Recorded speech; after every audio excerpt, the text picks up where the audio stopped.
this is the first Ang ingay pala dito. Famas Film Festival. Short film. Short film. Unang kong tanong, bakit po short film? Walang full film.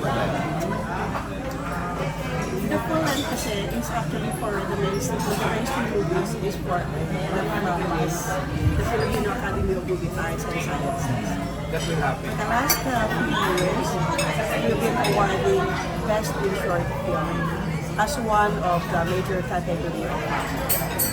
Then again, it's always been my dream to be equally at par with the short film because I observe there are a lot of short film makers that they're acting far more exceed than what we have like the mainstream. And so they deserve it. I've been dreaming of it since like after pandemic, wherein I noticed on the positive side of things, there are a lot of writers who have been into short film. They had a lot of time to screenwrite, and it was proven after the pandemic, the short films proliferate that is they are good. Kaya binukod din yun. And then ito din po, madami rin kategorya na basa ko doon sa ito. Ano po yung mga, yung mga, bukod po sa short films for documentary, meron regional, may ganyan. So ilan po lahat yung kategorya nila? Actually, this is a hybrid film festival. So, we are gathering the entire nation to submit their short film. Sa short film, ang difference ng short film festival na ito, magkakaroon na ng chance ang lahat ng actor, actress, cinematographer, editor, kasi magkakaroon siya ng mga separate award. Best cinematography, best editing, best music and sound design, best actor, and best actress. Best director, best picture. At mahahawakan nila yung best short film na to. Ngayon doon sa tanong po ninyo, of course, we have other awards for best in documentary. And dito rin mamimili din po yung mga jury natin kasi sa daming magsasubmit, we have a special category for regional.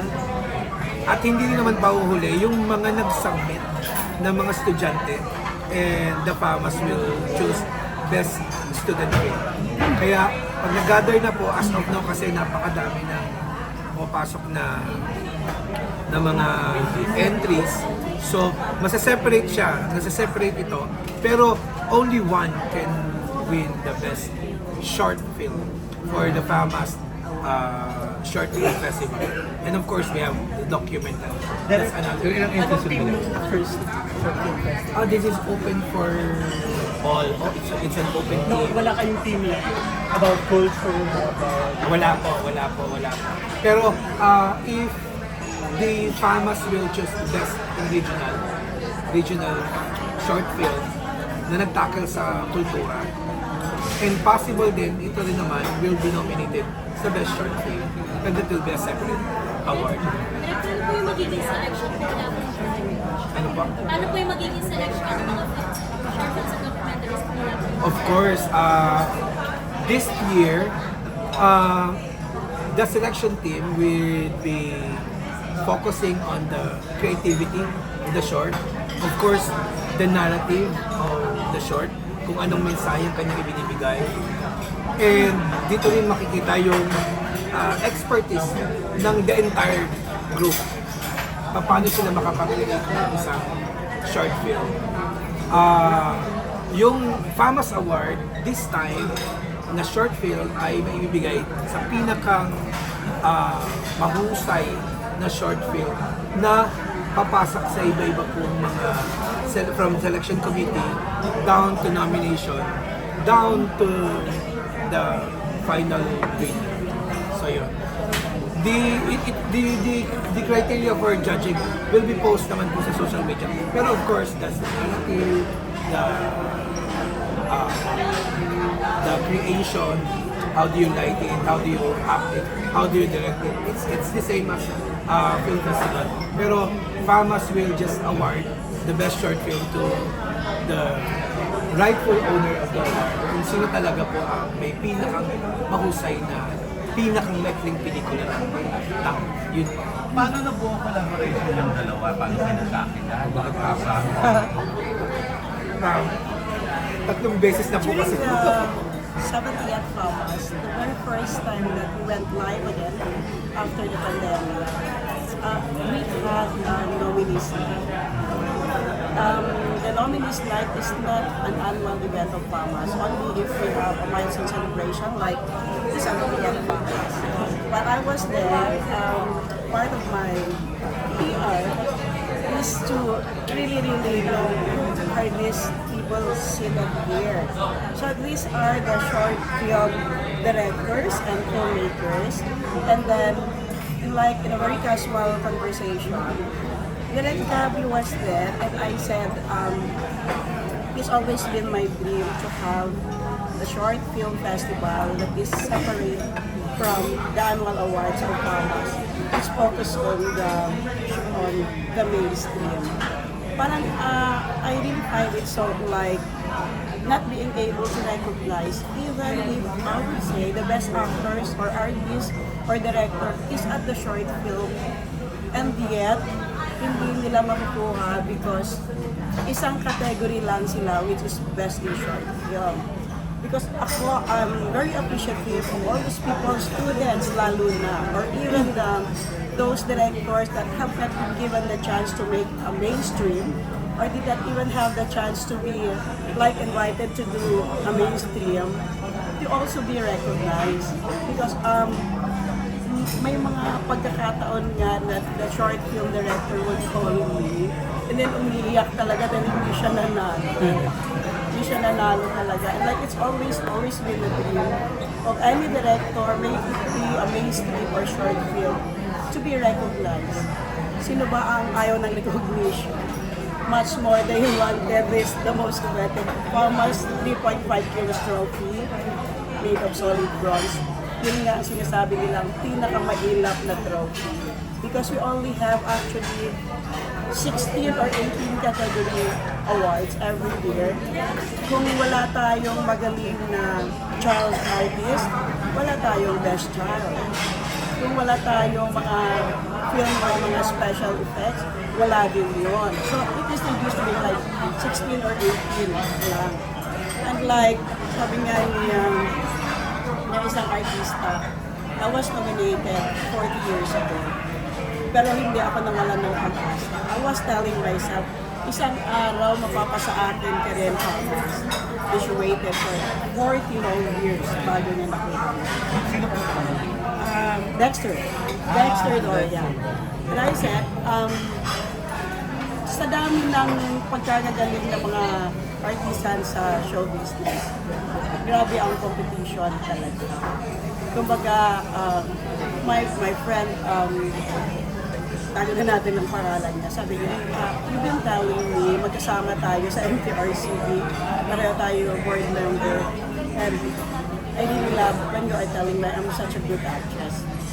How come, when you are there already, hindi mo naman lang ako nabigyan ng Best Actress or Best Supporting Award? I was like, you are really a good actress, but that time na may entry ka, it's not your best film. It is not your best film. Napakagaling. Pero yung entry mo nung time na sinasabi mo, may entry ka, hindi kita binigyan ng pagkakataon. Sabi ko, isang boto lang po. Sino yan, madam? Wag na. Love natin yun.